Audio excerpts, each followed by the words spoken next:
الفاتحة. بسم الله الحمد لله مالك يوم الدين سيدنا الصراط المستقيم صراط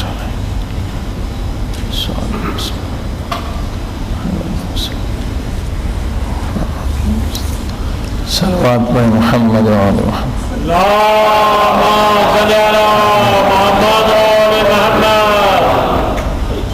بسم الله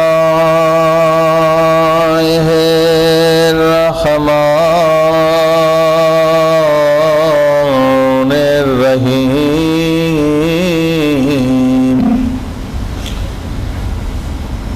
الحمد لله رب العالمين.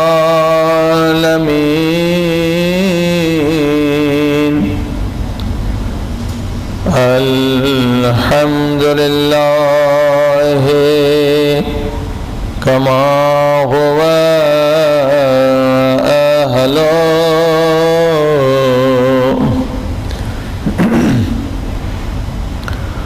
والصلاة والسلام على سيد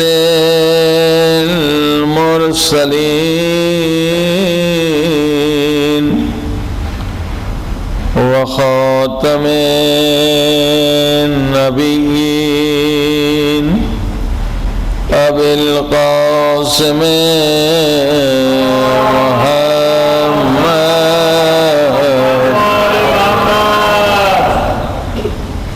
وآله الطيبين الطاهرين المعصومين.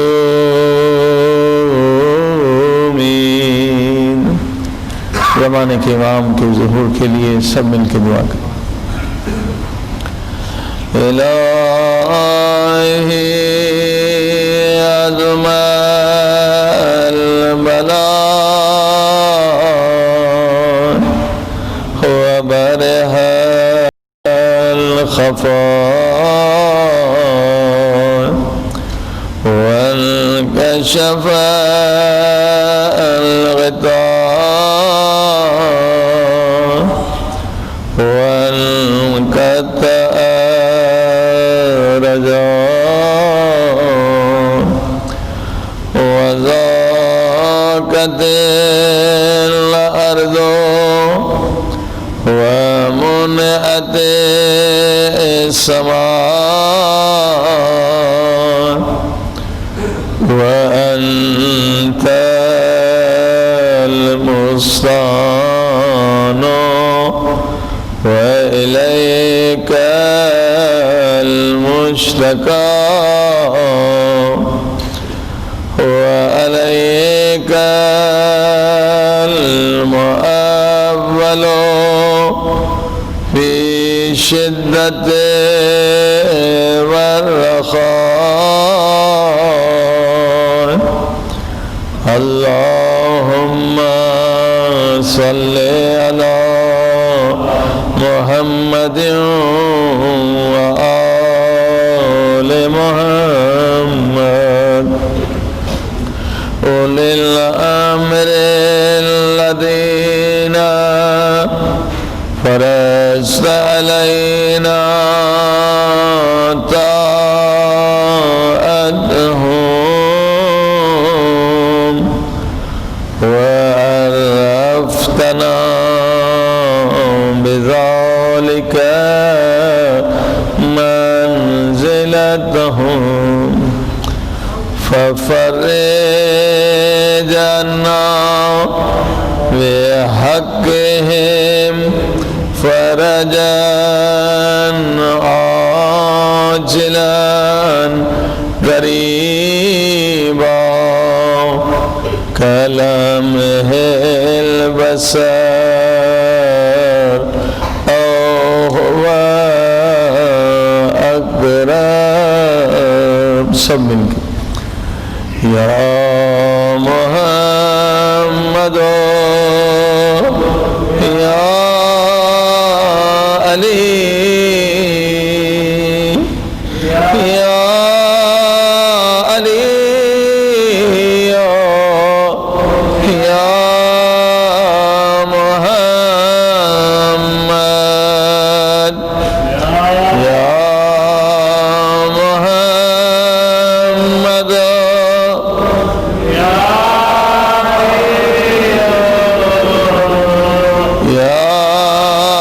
علی یا محمد اکفیانی فإن لکما کافیان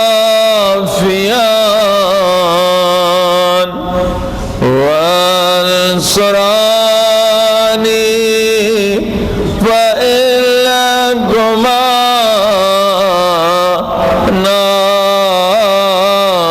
ناصران یا مولانا یا صاحب زمان یا مولانا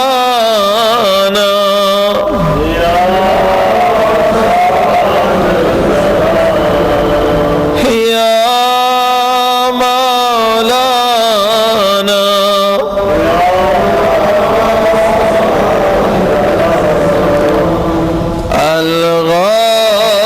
الغوث الغوث أدركني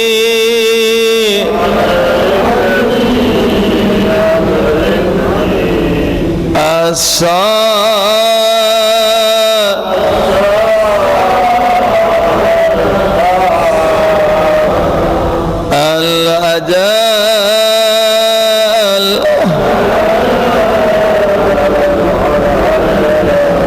يا أرحم الراحمين بحق محمد وآله الطاهرين صلوات.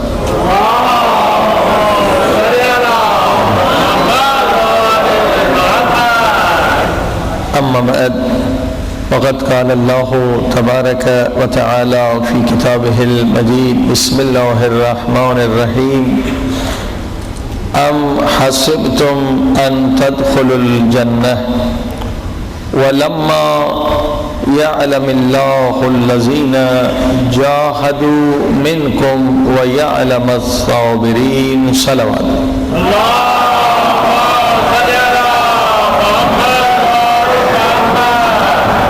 معزز سامعین، اللہ سبحانہ وتعالی کا ارشاد ہو رہا ہے کہ مسلمانوں، کیا تم نے یہ سوچ لیا ہے کہ تم جنت میں چلے جاؤ گے جبکہ تم نے زندگی بھر کبھی اللہ کی راہ میں جہاد نہیں کیا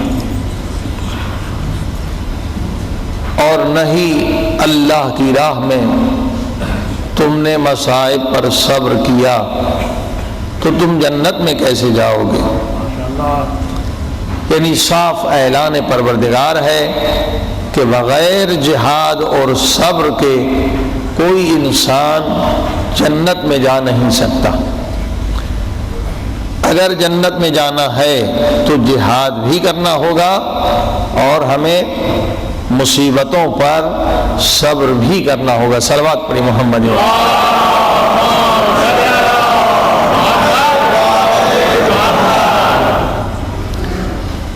اب ایسا نہ ہو کہ لوگ مایوس ہو جائیں کہ بھائی اب تو جہاد کریں تو کیسے کریں، نبی نہیں ہے، امام ہمارے غائب ہے۔ تو میں نے عرض کیا کہ جہاد اصغر کے لیے نبی امام یا نائب امام کی اجازت کی ضرورت ہوتی ہے، مگر جہاد اکبر کے لیے اجازت کی ضرورت نہیں ہوتی۔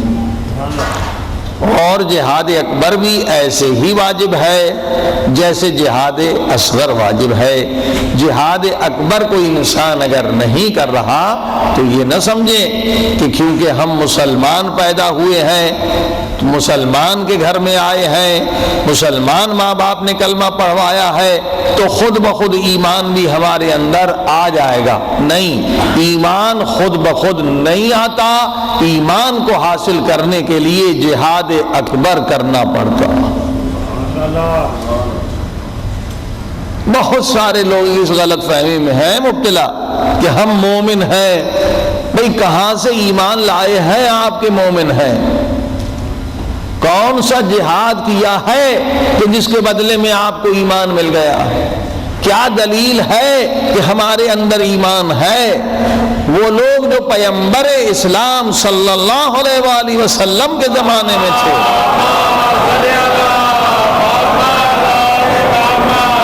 جو نبی حضور صلی اللہ علیہ وسلم کے پیچھے نماز پڑھتے تھے، جب وہ آئے اور آ کر کہا قالت الاعراب آمنا قل لم تؤمنوا، آئے پیغمبر کے زمانے میں عرب اور کہنے لگے ہاں ہم ایمان لائے ہیں، تو پیغمبر نے فرمایا نہیں، تم ابھی مومن نہیں ہوئے ہو، فقط تم مسلمان ہوئے ہو، ایمان حاصل کرنے کے لیے جہاد کرنا ضروری ہے۔ بڑی غلط فہمی میں ہم مبتلا ہیں کہ بھئی ایمان تو ہمارے پاس ہے، کہاں ہے ایمان؟ کب ہم نے امتحان کیا ہے کہ ہمارے اندر ایمان ہے یا نہیں ہے؟ یہ تو جہاد کے وقت پتہ چلے گا۔ پھر دوسری آیت میں قرآن میں پروردگار نے فرمایا کہ خدا فرما رہا ہے کہ سورہ غالباً سورہ احزاب میں اور دوسرے مقامات پر بھی اشارہ کیا گیا ہے، سورہ توبہ میں بھی اور بہت سارے سوروں میں خدا فرما رہا ہے کہ یہ جنگ احد جو ہے یہ میری مرضی کے مطابق قائم کی گئی ہے۔ جنگ احد جو لڑی گئی، خدا کہتا ہے اس میں میری مشیت شامل ہے۔ میں چاہتا تھا، میں اللہ چاہتا تھا کہ جنگ احد برپا ہو۔ پروردگار تو جنگ کیوں چاہتا ہے؟ جنگ احد کیوں چاہتا ہے؟ تو دنیا میں امن چاہتا ہے۔ تو خدا کی آواز آئی، جنگ احد ہم نے اس لیے چاہی تاکہ جنگ احد میں پتا چلے کہ مومن کون ہے اور منافق کون۔ فرمائی بھائی ایمان کا پتہ جہاد میں چلتا ہے، جنگ میں چلتا ہے۔ ہم نے تو جہاد کیا نہیں تو کہاں سے پتہ چلے گا کہ ہمارے اندر ایمان ہے یا نہیں ہے؟ صلوات پڑھیں محمد وآلہ۔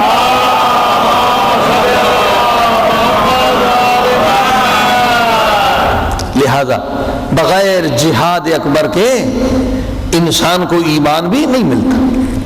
ایمان حاصل کرنے کے لیے جد و جہد کرنی پڑتی ہے، جہاد اکبر کرنا پڑتا ہے، پھر خداوند عالم ایمان انسان کو عطا کرتا ہے۔ اور ایمان کیا ہے؟ ایمان نور ہے جو پروردگار مومن کے دل میں نازل کرتا۔ اور مومن کی پہچان کیا ہے؟ سبھی کا دعویٰ ہے کہ ہم مومن ہیں، ہمارے دل میں ایمان ہے، مگر معصوم کیا فرماتے ہیں، نبی کیا فرماتے ہیں، امام کیا فرماتے ہیں کہ ایمان کی پہچان کیا ہے؟ فرمایا جس کے دل میں ایمان ہے، جس کے دل میں ایمان ہے وہ اللہ کے سوا کائنات میں کسی سے نہیں ڈرتا۔ اب بتائیے، اللہ کے سوا کائنات میں کسی طاقت سے نہیں ڈرتا، وہ ہے مومن۔ ہم تو بلی سے بھی ڈر جاتے ہیں۔ ہاں جی، کالی بلی سامنے سے گزر گئی تو کہیں گے بھائی سفر پہ جانا نحوست ہے، چلو واپس گھر چلتے ہیں۔ ہم بلی سے بھی ڈرتے ہیں۔ ایمان کیا ہے؟ ایمان وہ ہے کہ اللہ کے سوا کائنات میں کسی طاقت سے انسان نہ ڈرے، چاہے کتنی طاقت کیوں بڑی نہ ہو۔ عزیزان گرامی، یہ ایمان کہ ہر خوف دل سے نکل جائے، فقط خدا کا خوف دل میں رہ جائے، یہ ایمان بغیر جہاد اکبر کے نہیں ملتا۔ صلوات پڑھیں محمد وآلہ۔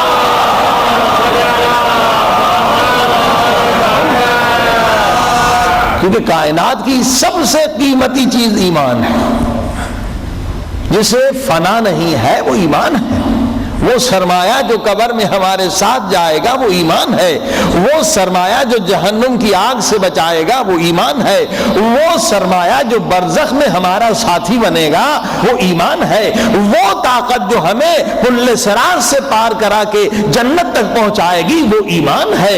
ایمان جس کو قائم کرنے کے لیے، ایمان جسے بتلانے کے لیے پروردگار نے 1,24,000 انبیاء کو بھیجا، 4 معصومین آئے تاکہ ہمارے دلوں میں ایمان آ جائے۔ اور قرآن نے بار بار کہا یا ایھا الذین آمنو آمنو باللہ، یا ایھا الذین آمنو، اے ایمان کا دعویٰ کرنے والوں دلوں میں ایمان لے آؤ، دلوں میں ایمان پیدا کرو۔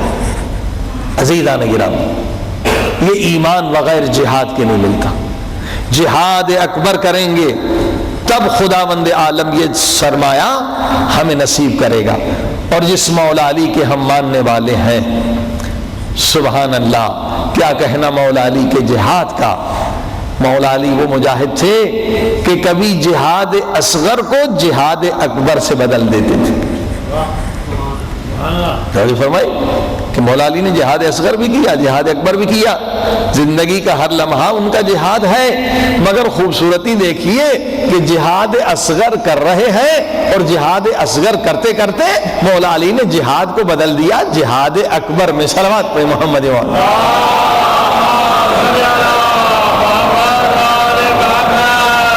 ایک ہی وقت میں جہاد اصغر بھی ہو رہا ہے، جہاد اکبر بھی۔ وہ کیسے؟ میدان جنگ ہے، مولا کافر سے لڑ رہے ہیں اور کافر کو گرا دیا، اب اس کی گردن کو کاٹنے والے تھے کہ یا اس نے گستاخی کر دی۔ مشہور واقعہ آپ نے سنا ہوگا، مولا کی طرف گستاخی کی، تھوک دیا اس نے کائنات کے امام کی طرف۔ اب یہ مولا جہاد اصغر کر رہے تھے، اب جو مولا کی اس نے توہین کی تو ظاہراً انسان کو غصہ آنا چاہیے نا، کافر تو تھا ہی، مگر سبحان اللہ مولا علی کا جہاد اتنا خالص اللہ کے لیے ہے کہ مولا نہیں چاہتے اس میں میرا غصہ بھی شامل ہو جائے۔ ہاں جی، گردن کو کاٹنا چاہتے تھے مگر جیسے اس نے گستاخی کی مولا نے اسے چھوڑ دیا۔ دنیا حیران، اصحاب حیران، خود وہ کافر بھی حیران، کہہ رہے مولا آپ نے مجھے کیوں چھوڑ دیا؟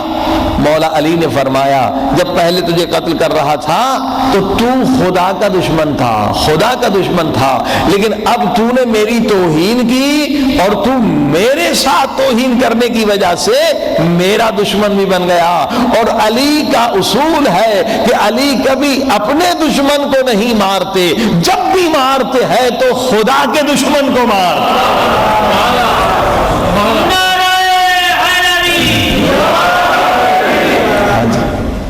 یہ ہے جہاد اصغر کو جہاد اکبر میں بدلنا۔ اب جواب ہے نا مولا نے دے دیا کہ علی کبھی اپنے دشمن کو نہیں مارتے، علی جب بھی تلوار چلاتے ہیں اللہ کے دشمن پہ تلوار چلاتے ہیں۔ بہت بڑے سوال کا جواب دے دیا مولا نے۔ لوگ کہتے ہیں نا کہ اگر خلافت مولا علی کا حق تھا تو تلوار کیوں نہیں اٹھائی؟ جب خلافت علی کا حق تھا تو تلوار کیوں نہیں اٹھائی؟ مولا نے خود بتلا دیا کہ یہ تلوار علی کے دشمن کے لیے نہیں، خدا کے دشمن کے لیے ہے۔ توجہ فرمائیں، یہ علی کا اصول ہے کہ اپنے دشمنوں کو میں نہیں مارتا، خدا کے دشمنوں کو مارتا۔ اور دوسرا جواب مولا علی نے جنگ نہروان میں دیا ہے یا جنگ صفین میں دیا کہ مالک ابن اشتر پریشان آیا، مومن ہے، بلند پائے کا مومن ہے، مگر یوسوس فی صدور الناس، یہ شیطان تو وسوسہ کرتا رہتا ہے، مومن کو بھی وسوسہ کرتا ہے۔ مالک ابن اشتر آتا ہے، مولا مجھے شیطان بھٹکانا چاہ رہا ہے، وسوسہ کر رہا ہے، آپ امام مبین ہیں، میرے آقا ہے، مولا وسوسہ نکالنا چاہتا ہوں۔ مالک کیا ہوا؟ کہا مولا اس جنگ میں آپ نے 100 کافروں کو مارا یا 100 منافقوں کو مارا اور میں نے 99 منافقوں کو مارا، تو شیطان مجھے بھٹکا رہا ہے کہ تیری شجاعت اور علی کی شجاعت میں فقط ایک آدمی کا فرق ہے کہ علی نے تیرے امام نے 100 کو مارا اور تو نے 99 کو مارا، جبکہ میں آپ کی خاک بھی پاؤں کی نہیں خود کو سمجھتا۔ یہ شیطان مجھے بھٹکانا چاہتا ہے، مولا اس کا جواب چاہتا ہوں۔ اب وہاں پر مالک کا جواب بھی دے دیا اور مولا نے اس اعتراض کا جواب بھی دے دیا۔ فرمایا مالک بہت اچھا ہوا تم آ گئے، یہ وسوسہ جب بھی آئے تو انسان امام کے پاس جائے، عالم کے پاس جائے، وسوسہ اگر ٹھہر جائے تو انسان کا ایمان چلا جاتا ہے، شیطان بھٹکاتا رہتا ہے۔ امام علی نے فرمایا بالکل صحیح تیرا سوال ہے، ہاں اے مالک ابن اشتر، تو نے 99 کو مارا ہے اور تیرے امام نے 100 منافقین کو مارا ہے، مگر تیرے مارنے اور علی کے مارنے میں فرق ہے۔ تیرے سامنے جو بھی آ گیا تو نے تلوار چلا دی، اس کی گردن کو اڑا دیا، اور تیرے امام علی کے سامنے جب بھی کوئی منافق آیا تو میں نے علی نے اس کی آنکھوں میں آنکھیں ڈال کر قیامت تک پہلے اس کی نسل کو دیکھا، اگر اس کی نسل میں ایک مومن بھی نظر آیا تو اسے مارا نہیں، اسے زخمی کر کے چھوڑ دیا۔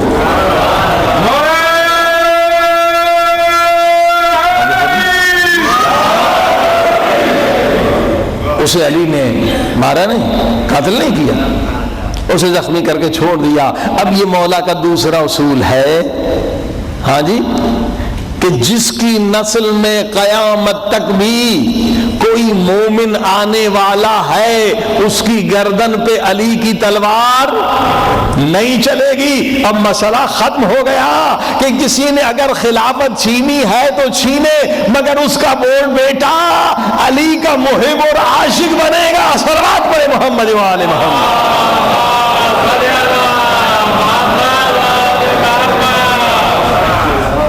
جس کی نسل میں مومن ہے وہاں تلوار مولا کی نہیں چلے گی۔ تو مولا نے جہاد اصغر بھی کیا، جہاد اکبر بھی کیا، اور یہ مہینہ بھی جہاد اکبر کا ہے۔ یہ روزہ کیا ہے؟ یہ جہاد اکبر ہے۔ نفس کھانا چاہتا ہے، آپ اسے نہیں کھلا رہے ہیں، نفس پانی پینا چاہتا ہے، آپ اسے نہیں پلا رہے ہیں، یہ نفس کی مخالفت، یہی جہاد اکبر ہے۔ صلوات پڑھیں محمد و آل محمد۔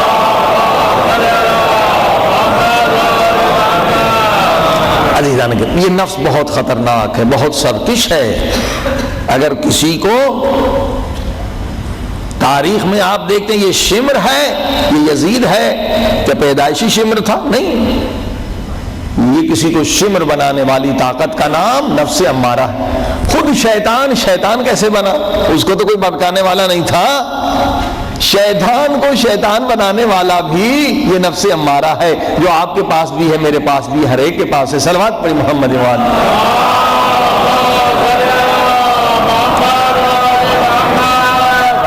خطرناک دشمن آپ کے ساتھ 24 گھنٹے آپ کے ساتھ ہے۔ ان النفس لامارۃ بالسوء الا ما رحم ربی۔ قرآن نے خبردار کیا، اے لوگو اس دشمن سے غافل نہ بنو۔ دنیاوی دشمن جو ہے وہ اتنے خطرناک نہیں ہے، کیا کر لیں گے؟ آپ کو زیادہ سے مار لیں گے، قتل کر دیں گے، گھر جلا دیں گے، یہی کر سکتے ہیں، مگر دنیاوی دشمن کوئی آپ کو جہنمی نہیں بنا سکتا، دشمن خدا نہیں بنا سکتا، مگر یہ نفس امارہ ہے جو انسان کو دشمن خدا بنا دیتا ہے، ملعون بنا دیتا ہے، ہاں رجیم بنا دیتا ہے، شیطان بنا دیتا ہے، یزید بنا دیتا ہے۔ عزیزان گرامی، لہذا یہ دشمن ہمیشہ ہمارے ساتھ ہے، یہ خطرناک دشمن ہے، اس سے جہاد کرنا لازم ہے۔ جب تک زندگی ہے تو زندگی کا نام یہی ہے کہ ہم نفس کے خلاف جہاد کرتے رہیں، جس کا ثواب بھی زیادہ ہے، اجر بھی زیادہ ہے۔ اس کے مقابلے میں پروردگار عالم نے ہمیں روح کی طاقت دی ہے۔ قل الروح من امر ربی، یہ اللہ کا امر ہے۔ اس روح کو مزہ عبادت میں آتا ہے، بندگی میں آتا ہے، خیر و خیرات میں آتا ہے، مجلس حسین میں آتا ہے، دعائے کمیل میں آتا ہے، مگر نفس کو مزہ گناہ میں آتا ہے، زنا بدکاری کی طرف لے جانا چاہتا ہے، شراب و حرام کی طرف لے جانا چاہتا ہے، کیونکہ اس کے اندر یہی چیز ہے کہ یہ ہمیشہ گناہ چاہتا ہے۔ ان دونوں کے درمیان جنگ ہے، اس جنگ کا نام جہاد اکبر ہے۔ صلوات پڑھی محمد۔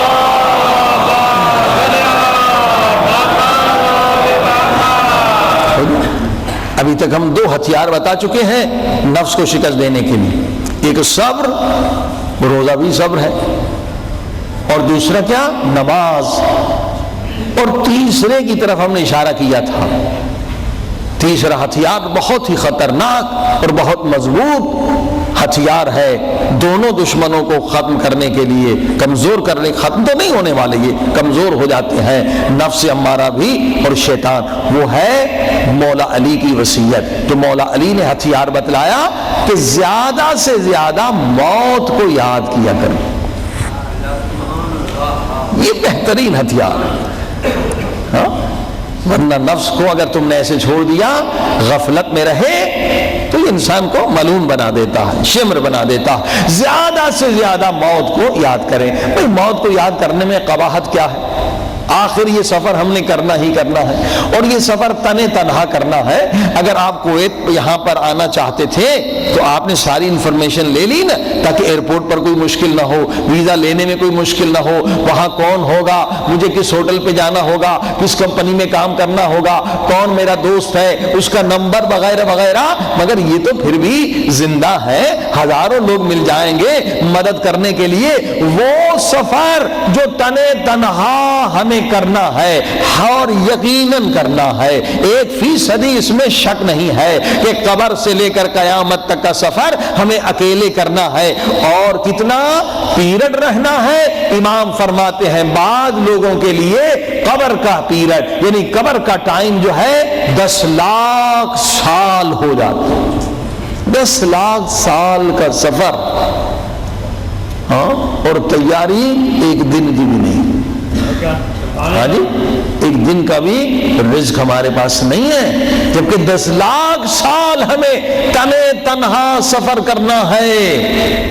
اللہ اللہ، اور ہر دن سن رہے ہیں فلاں مومن کا انتقال ہو گیا، پھر بھی بیدار نہیں ہو رہے، بھائی کا انتقال ہو گیا پھر بھی سو رہے ہیں، باپ کا انتقال ہو گیا پھر بھی غافل ہیں، عزیز دوست جو 24 گھنٹے ہمارے ساتھ تھے ان کا انتقال ہو گیا پھر بھی غفلت میں ہے، فلاں آدمی کا ایکسیڈنٹ ہو گیا پھر بھی غفلت میں ہے، فلاں کو کینسر ہو گیا پھر بھی غفلت میں ہے۔ کس قدر شیطان نے غفلت کے پردوں کے نیچے ہمیں دبا کے سلا رکھا ہے، ہر روز سن رہے ہیں وہ مر گیا وہ مر گیا، مگر پھر بھی ہم یہ نہیں سوچتے کہ ہمیں بھی مرنا ہے۔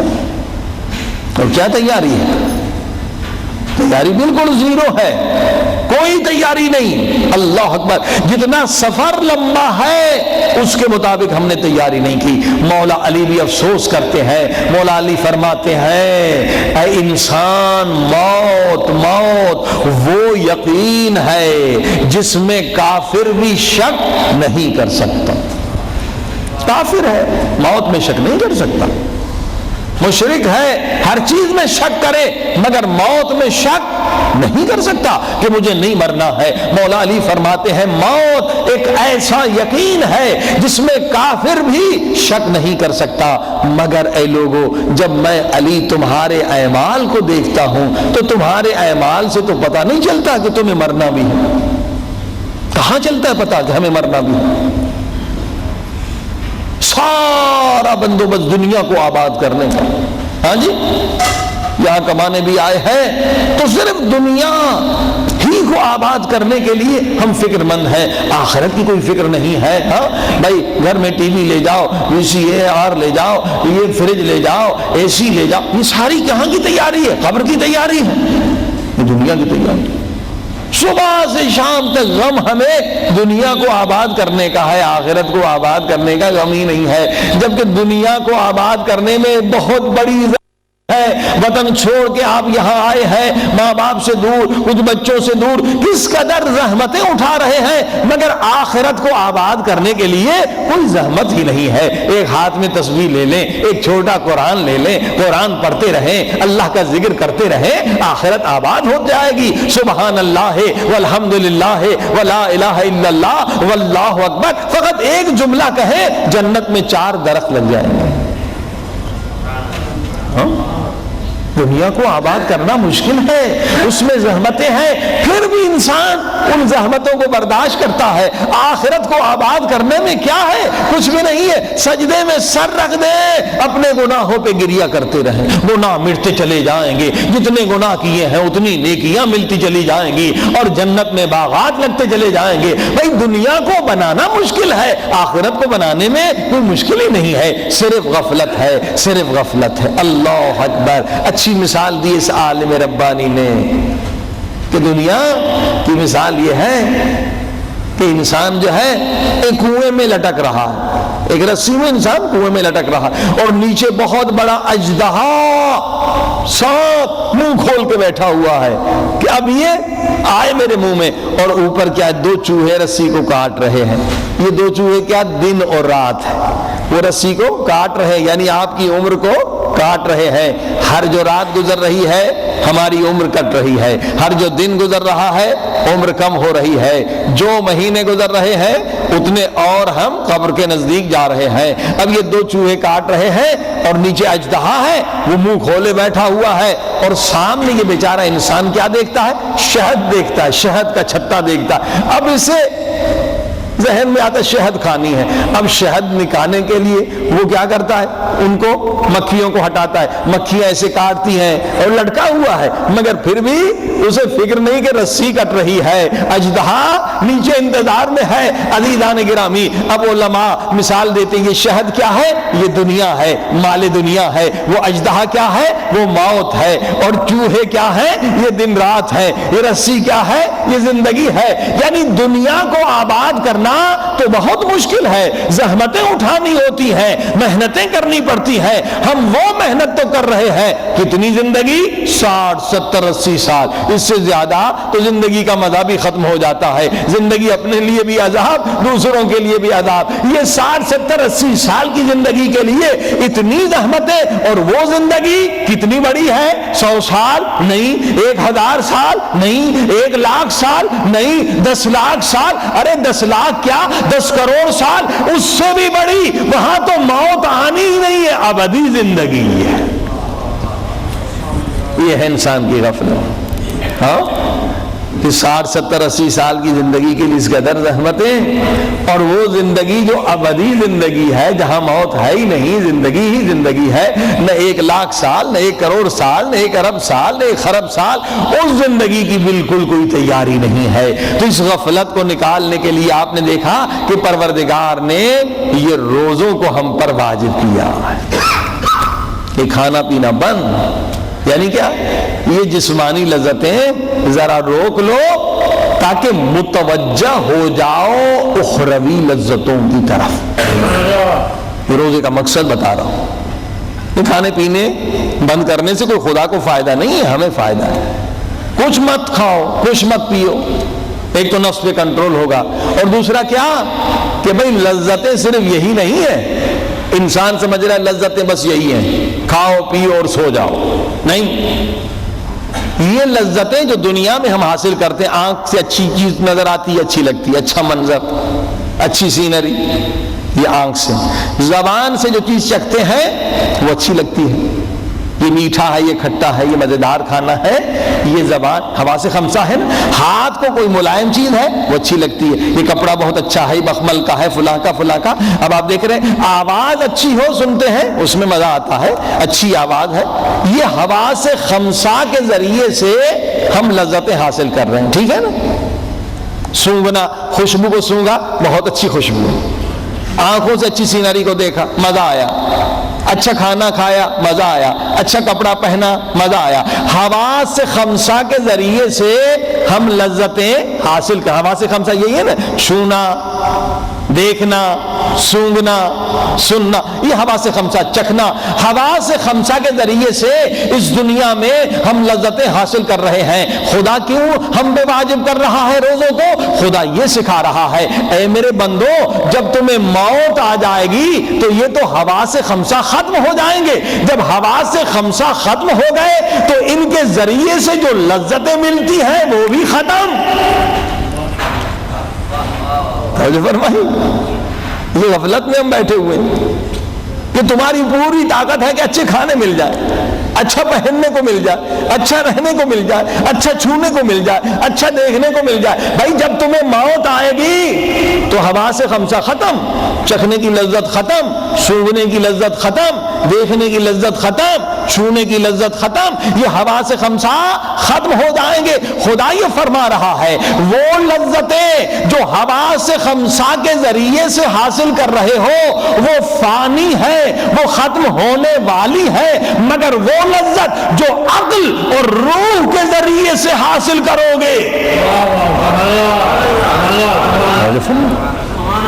وہ لذت جو عقل اور روح کے ذریعے سے حاصل کرو گے اس لذت کو فنا نہیں ہے، وہ قبر میں بھی تمہارے ساتھ ہوگی، وہ قیامت میں بھی تمہارے ساتھ، وہ برزخ میں بھی تمہارے ساتھ۔ اب آپ نے دیکھا کہ اس مہینے کا مقصد یہ ہے کہ خدا کہہ رہا ہے وہ لذتیں حاصل کرو جو حواس خمسہ سے تعلق رکھنے والی نہیں ہے بلکہ تمہارے وجود، تمہاری روح سے ان کا تعلق ہے۔ روحانی لذتوں کو حاصل کرو، اور روحانی لذتیں دعاؤں کے ذریعے سے ملتی ہیں۔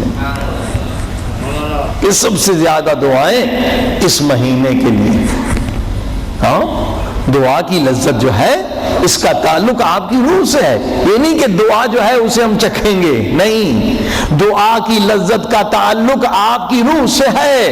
قرآن پڑھنے کی لذت اس کا تعلق آپ کی روح سے ہے۔ لیکن بہت سارے لوگ ہیں بیچارے جن کو قرآن پڑھنے میں لذت نہیں ملتی۔ اس کی وجہ کیا؟ وجہ یہ ہے کہ ان کی روح مریض ہے، روح بیمار ہے۔ جیسے ہمارا جسم بیمار ہو جائے تو میٹھا پانی پیتے ہیں، کہتے ہیں کڑوا ہے، پانی میٹھا ہے مگر ہماری زبان کا ٹیسٹ بگڑ چکا ہے۔ یعنی انسان جب مریض ہو جاتا ہے تو میٹھی چیز کڑوی لگتی ہے۔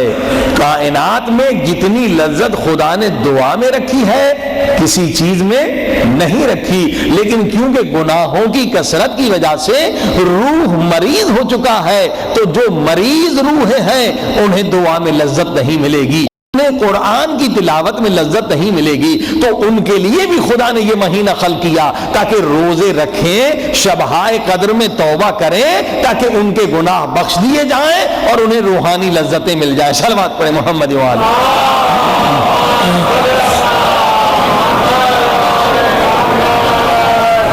عزیزان گرامی، لہذا یہ مہینہ خود کو ٹیسٹ کرنے کا بھی مہینہ کہ کس قدر ہمارے روح نے ترقی کی ہے روزوں کے ذریعے سے۔ اور یہ روزہ کیا ہے؟ اس سے انسان کی قوت ارادی بڑھ جاتی ہے، ول پاور میں اضافہ ہوتا ہے۔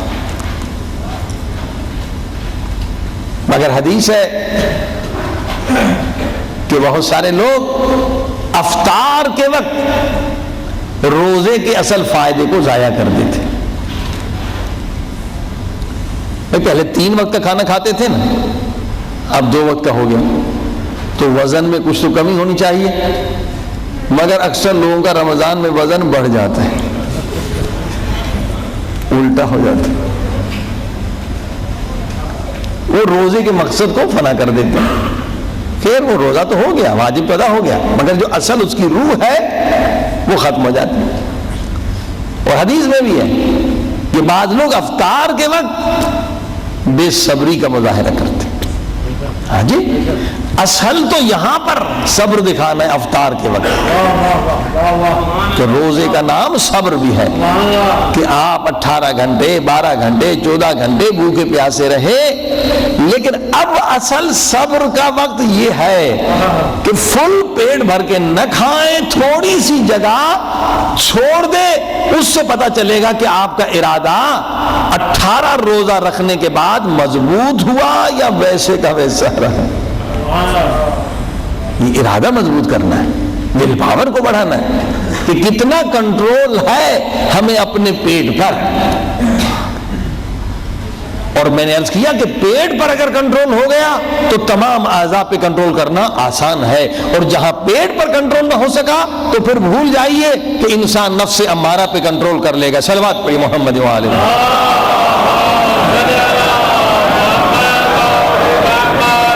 یہ ٹریننگ ہے جہاد اکبر کی اس مہینے میں کہ پیٹ پہ کنٹرول کر لو. اگر پیٹ تمہارے قبضے میں آ گیا یہ ام الخبائث ہے. اگر یہ ام الخبائث تمہارے کنٹرول میں آ گیا تو اور تمام خبائثوں سے, تمام گناہوں سے تم خود کو بچا سکتے ہو. تو عزیزان گرامی, اس مولا علی کے ماننے والے ہیں جس نے دنیا کو وہ منظر دکھایا. پوری کائنات کے ظاہری حکمران بھی ہیں, مگر جو کی روٹی وہ بھی سوکھی روٹی پانی میں بھگو کر. اللہ اکبر. اور یہ سادہ غذا ہوتی تھی مولا کی, اور فرماتے تھے کہ خدا کی لعنت ہو اس پر جو پیٹ کی وجہ سے جہنمی بنتا ہے. یعنی کتنے لوگ ہیں جو فقط پیٹ کی وجہ سے جہنمی بن جاتے. حالانکہ انسان اگر سوچے تو لذت زیادہ کھانے میں نہیں ہے, لذت زیادہ چبانے میں ہے.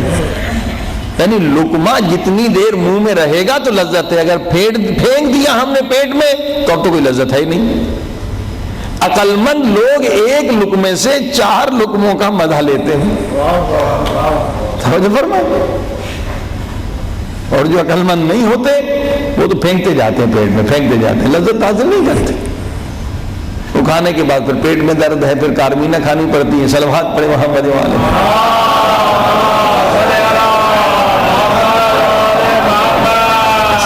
لہٰذا یہ مہینہ ہے کنٹرول, نفس کو کنٹرول کرنے کا. بہترین عبادت یہ روزہ ہے جو اللہ کو بہت پسند ہے اور آسان عبادت ہے. مگر شرط یہ ہے کہ یہ صبر افطار کے وقت بھی رہے اور سحر کے وقت بھی رہے. پھر انسان کا ارادہ مضبوط ہو جاتا ہے, انسان باشخصیت ہو جاتا ہے, باعزت ہو جاتا ہے کہ وہ پیٹ کے سامنے ذلیل نہیں ہے بلکہ وہ پیٹ پہ کنٹرول کر سکتا ہے. آئیے کہ انشاءاللہ آج بھی نماز کے بعد ایک اچھا پروگرام ہے, فقہی سوالات, تاکہ ہمارے اعمال درست ہو جائیں. لوگ اعمال کرتے ہیں لیکن اگر اعمال درست نہیں ہے تو ظاہر ہے کہ ان کو ثواب نہیں ملے گا, یا ملے گا تو کم ملے گا. قبلہ صادق حسن صاحب نے بہت عمدہ مسائل آپ کو بتلائے ہیں, اور اسی سلسلے میں ایک سی ڈی ہے جس میں 1000 سوالات فقہی اصولی اور اس کے جوابات. ایک پورا خزانہ ہے, 1000 سوالات جو آپ گھر میں اپنے بچوں کو بھی سنائیں اور خود بھی سیکھیں. بلکہ اس میں فارسی بھی سیکھ سکتے ہیں آپ, اور جتنے اصطلاحات ہیں فقہ اہل بیت کے سب مکمل آپ کو آ جائیں گے انشاءاللہ. وہ اس کا ڈیمانسٹریشن ہوگا, اور حفظ قرآن کس طریقے سے اپنے بچوں کو حفظ قرآن. انقلاب ایران سے پہلے مثلا ایران میں ہاتھ پہ انگلیوں پہ گننے کے برابر حافظ تھے. جب شاہ کی حکومت تھی 10 یا 12 سے زیادہ لوگ نہیں تھے پورے ملک میں, اور یہ لوگ اعتراض بھی کرتے تھے کہ شیعوں کے حافظ کم ہیں. لیکن الحمدللہ انقلاب کے بعد یہ برکت ہوئی ہے کہ اس وقت حافظوں کی تعداد ہزاروں سے بلکہ لاکھوں تک پہنچ چکی ہے. اور انشاءاللہ یہ آپ بھی اپنے اپنے شہروں میں شروع کریں, اپنے اپنے ملکوں میں شروع کریں. اور حفظ کروانا کوئی مشکل کام نہیں ہے, آج بہت آسان. اگر آپ ایک چھوٹا سا کمپیوٹر لے لیں, وہ بھی آج کل بہت سستے ہو گئے ہیں, پینٹیم 1 2 جو بھی لے لیں, تو آرام سے آپ کا بچہ 2 سال میں حافظ قرآن بن سکتا. ہاں جی, کیا کہنا کہ حفظ قرآن بھی ہو اور دل میں محبت اہل بیت بھی ہو. فرمایا ایسا انسان جو حافظ قرآن بھی محب اہل بیت بھی قیامت کے دن اپنی 7 پشتوں کو جہنم سے نکال سکتا. اگر اس کی 7 پشت گنہگار ہیں ان کی شفاعت کر سکتا. 2 سال, صرف 2 سال آپ کا بچہ آرام سے حافظ قرآن بن سکتا ہے۔ بہت اچھی اچھی سیڑھیاں بنی گئی ہیں، ان میں سے وہ بھی دکھائی جائے گی کہ ایک آیت 4 مرتبہ 5 مرتبہ ریپیٹ کرتی جائے، اور بچہ جو ہے روزانہ 5 آیتیں، پھر 6 آیتیں، پھر آہستہ آہستہ 1 صفحہ آرام سے یاد کر لے گا، پھر 1.5 صفحہ 2 صفحہ، اسپیڈ بڑھتی جائے گی، آرام سے 2 سال میں وہ حفظ قرآن کر سکتا ہے۔ یہ واقعاً اس میں ہماری کمزوری تھی، یہ ہماری کمزوری ایران میں تو ختم ہو گئی ہے، لیکن پاکستان ہندوستان میں بھی اس کو دور کرنا چاہیے، زیادہ سے زیادہ بچوں کو حفظ قرآن کا شوق دلانا چاہیے۔ صلوات پڑھیں محمد۔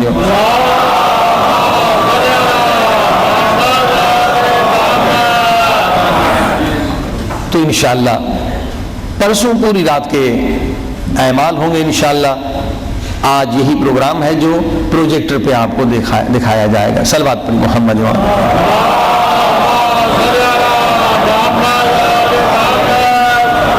آئیے پروردگار کے حضور میں چلیں، دعا کریں کہ میرے اللہ بہت تھوڑی راتیں رہ گئی ہیں مگر بہت اہم راتیں، اگر اب تک تو نے ہمارے گناہوں کو نہیں معاف کیا تو ان راتوں میں علی کے صدقے میں ہمارے چھوٹے بڑے گناہوں کو بخش دے، تاکہ ہم اس قابل بن سکیں کہ موت سے پہلے یوسف زہرا کی 1 مرتبہ کم سے کم زیارت کریں، اپنے مولا کا دیدار کرنے کے قابل ہو جائے۔ اللہم صلی علی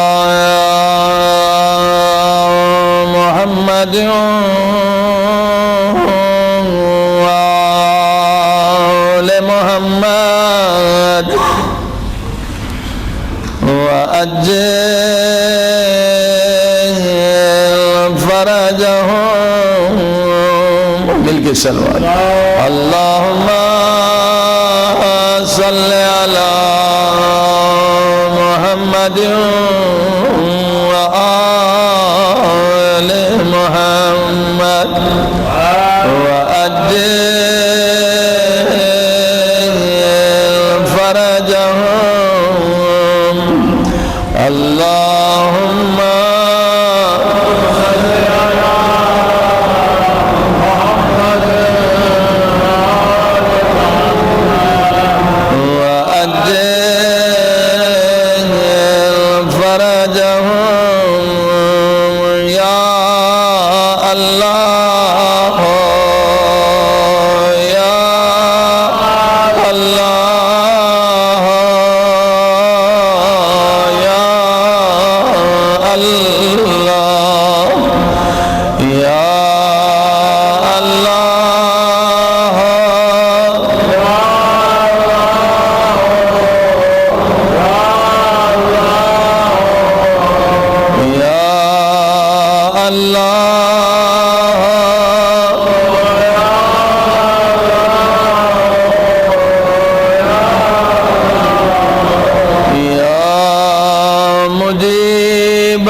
اے مزدروں پریشان کی دعا قبول کرنے والے میرے اللہ،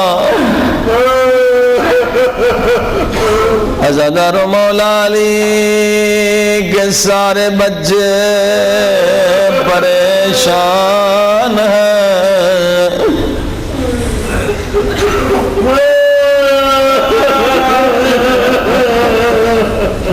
کیونکہ زہر تیزی سے بدن میں پھیل رہا ہے۔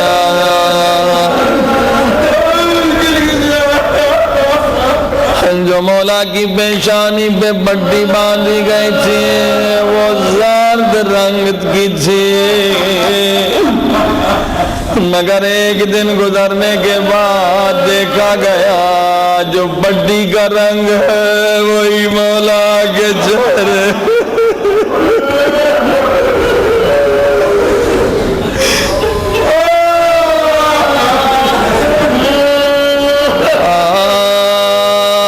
طبیب بلایا گیا، طبیب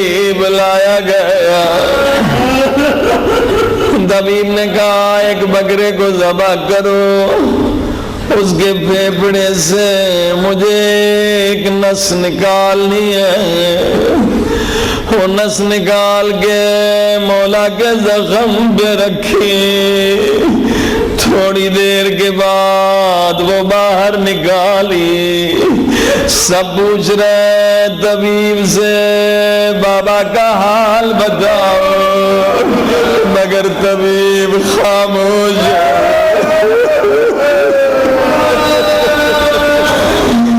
خاموش سر جھکائے ہوئے باہر چلا۔ اکیلے میں امام حسن سے فرمایا زہرا کے لال، تیرے بابا کے بچنے کی کوئی امید نہیں ہے، غسل و کفن کا بندوبست کرو۔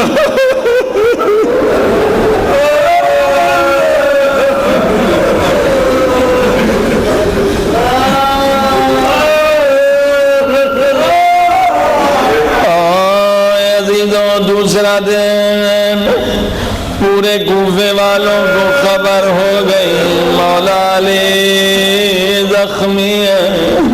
صبح کا وقت ہے، امام حسن فرماتے ہیں کوئی دروازے پہ خاتون آئی۔ کیسی خاتون؟ بیوہ خاتون۔ کوئی بیوہ خاتون دروازے پہ آئی، دو چھوٹے چھوٹے بچے یتیم لائی، بچوں کے ہاتھوں میں دودھ ہے، دودھ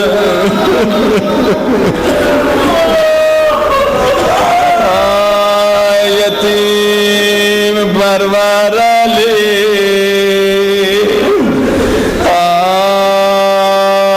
مظلوم پرور علی،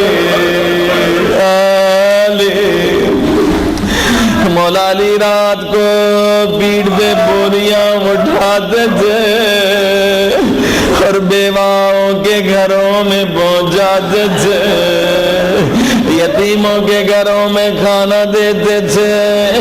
صبح ہوتی تھی، یتیم اپنے گھر میں کھانا دیکھتا تھا، بیوہ اپنے گھر میں گندم دیکھتی تھی، مگر اسے پتہ نہیں چلتا تھا یہ آدھی رات کو بوریاں اٹھانے والے کون ہیں، یہ آدھی رات کو یتیموں کی خبر لینے والے کون ہیں۔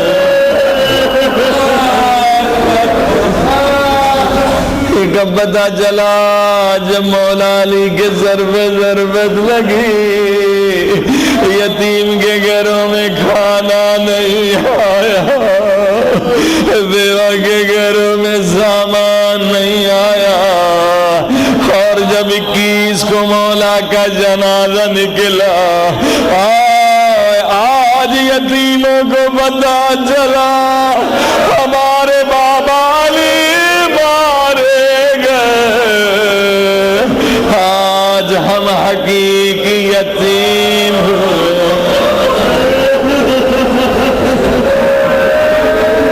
اے علی کی مظلومیت میں رونے والوں، تم بھی یتیموں کی مدد کیا کرو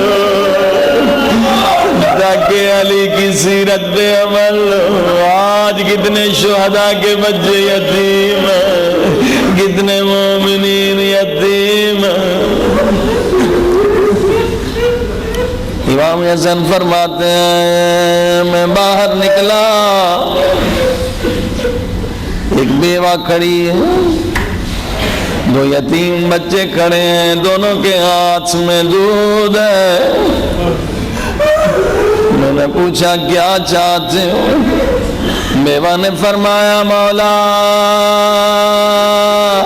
میں بیوہ ہوں، میرے یہ دو یتیم بچے ہیں،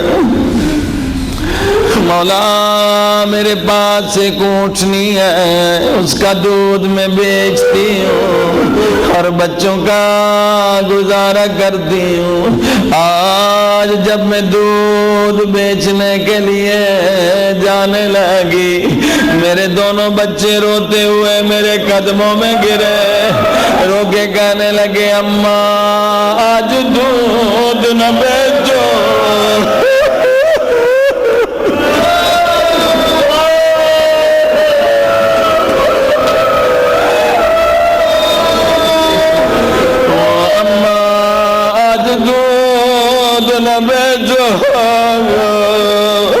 میں نے کہا اگر دودھ نہیں بیچیں گے تم کہاں سے کھاؤ گے؟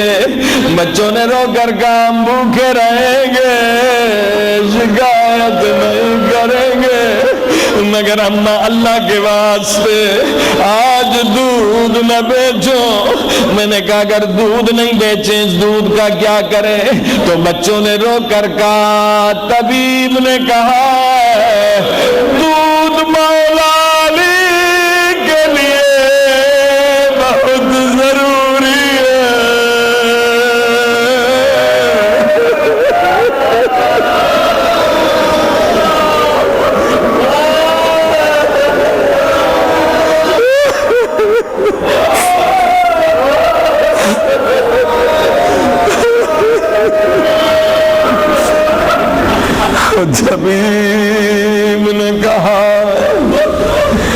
طبیب نے کہا اے دودھ میرے مولا علی کے لیے بہت ضروری ہے، ہم دودھ لے چلے، آج مولا کو دودھ دیں گے، آج ہمارے مولا زخمی ہے۔ عزادارو دودھ لایا گیا۔ اگر آپ اجازت دیں ایک جملہ مولا علی کی بارگاہ میں عرض کروں، یا علی تیرے زخمی سر پہ ہم قربان ہو جائے۔ او مولا علی آپ کی مظلومیت پہ ہم قربان۔ مولا علی سر پہ ایک ضربت لگی ہے، کوفے کے یتیم بچے دودھ لے آئے ہیں، مگر کاش کربلا میں کوئی علی اصغر کے لیے دودھ لے آتا، ارباب کی جھولی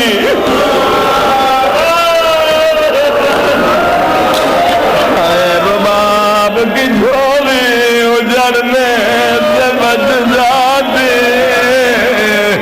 اے کاش کوئی کربلا میں علی اصغر کے لیے دودھ لے آتا۔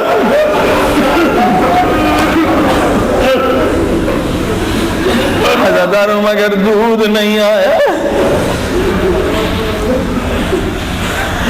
مولا حسین کو علی اصغر کو کپڑے میں لپیٹ کر لائے۔ میں علی اصغر کی شہادت نہیں پڑھ رہا ہوں، فقط اشارہ کر رہا ہوں۔ علی اصغر کی شہادت پڑھنا بہت سخت ہے،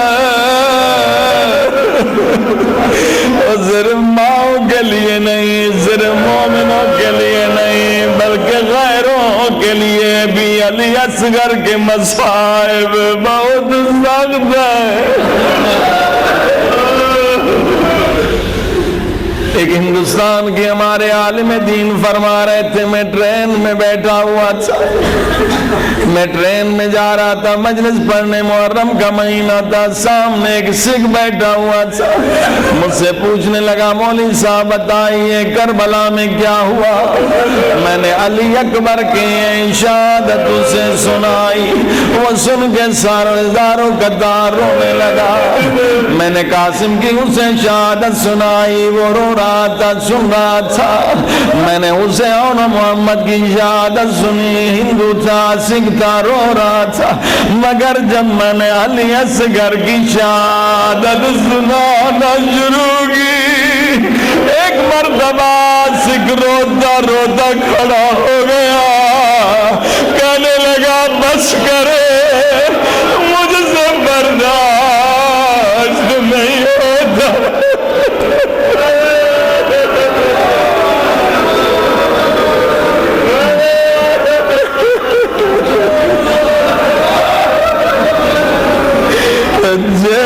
مہینے کا بچہ ننھی سی گردن،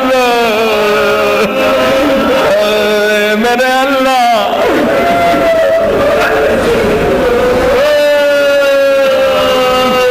آج تجھے دونوں علی کا واسطہ دے رہے ہیں، میرے اللہ تجھے مولا علی کے زخمی سر کا واسطہ اور علی اصغر کے زخمی گردن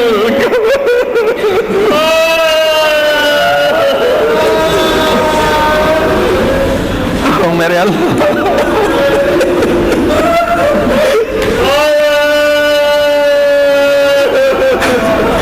میرے اللہ رمضان کا مہینہ، بخشش کا مہینہ، دونوں علی کے صدقے میں ہمارے سارے گناہ بخش دے میرے اللہ، ہمارے والدین کے گناہوں کو بخش دے، مومنین و مومنات کے گناہوں کو بخش دے،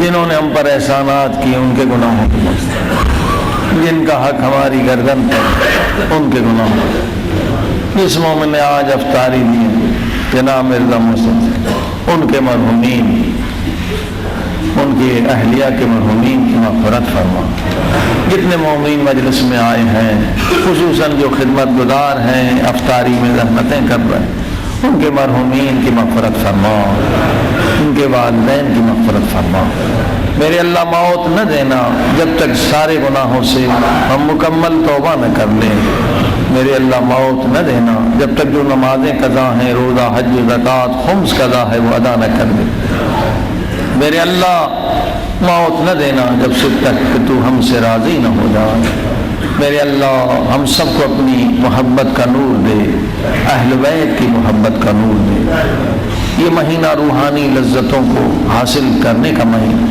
11 مہینے ہم حیوانی لذتیں حاصل کرتے رہتے ہیں، میرے اللہ اس مہینے میں خصوصاً یہ جو شبہائے قدر ہیں، ان راتوں میں ہمیں روحانی لذتیں حاصل کرنے کی توفیق دے، میرے اللہ اس مہینے میں ہمیں پاک کر دے، میرے اللہ اس مہینے میں ہمارے اعمال سے، گفتار سے، کردار سے امام زمانہ کو راضی و خوشنود فرما، میرے اللہ ہر دن گزرنے کے ساتھ ہمارے علم میں، تقویٰ میں، عمل میں اضافہ فرما، یہ عرض کر رہا ہوں، حدیث ہے کہ جیسے دن گزر جائے اور اس دن آپ کے علم میں اضافہ نہ ہو تو اللہ کے رسول فرماتے ہیں یہ یقین رکھیں کہ وہ دن آپ کا عذاب میں گزرا،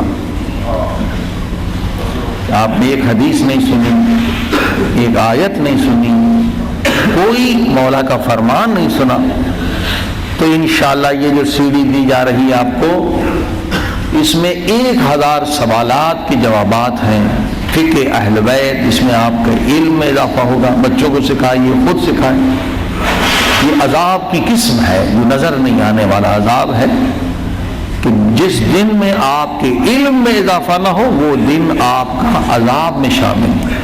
مومن وہ ہے جو باب مدینۃ العلم کو ماننے والا ہے، ہاں مولا علی علم کے دروازے ہیں، ہر دن کوشش کریں آپ کا علم بڑھے، آپ کے علم میں اضافہ ہو، اور یہ جو علم آپ یہاں حاصل کر رہے ہیں اس کی کیسٹس ہیں، ویڈیو آڈیو کیسٹس ملیں گی آپ کو، اپنے اپنے وطن میں بھیجیں تاکہ ان کو بھی فیض ملتا رہے اور آپ اس میں سبب بنیں تاکہ صدقے جاریہ ہو۔ پروردگار ہر دن گزرنے کے ساتھ ہمارے علم میں اضافہ فرما۔ ہر دن گزرنے کے ساتھ ہمارے ایمان میں اضافہ فرما، ہمارے تقویٰ میں اضافہ فرما۔ جتنے مومنین مریض ہیں، کچھ لا علاج مریض ہیں، انہیں شفا کاملہ عطا فرما، بے گناہ قیدیوں کو رہائی عطا فرما۔ میرے اللہ جو بے اولاد ہیں انہیں اولاد عطا فرما، جو قرض دار ہیں ان کے قرض کو معاف فرما، جو بے روزگار ہیں انہیں روزگار عطا فرما، جو مجلس حسین میں نیک دعائیں نیک تمنائیں لے کر آئے سب کی نیک دعاؤں کو مستجاب فرما۔ ایک مرتبہ سورہ حمد، 3 مرتبہ سورہ توحید، جس مومن نے مرزا محسن صاحب نے آج افطاری دی ہے ان کے مرحومین کے لیے، اپنے مرحومین شہداء اسلام بزرگ علماء، بسم اللہ الرحمن الرحیم۔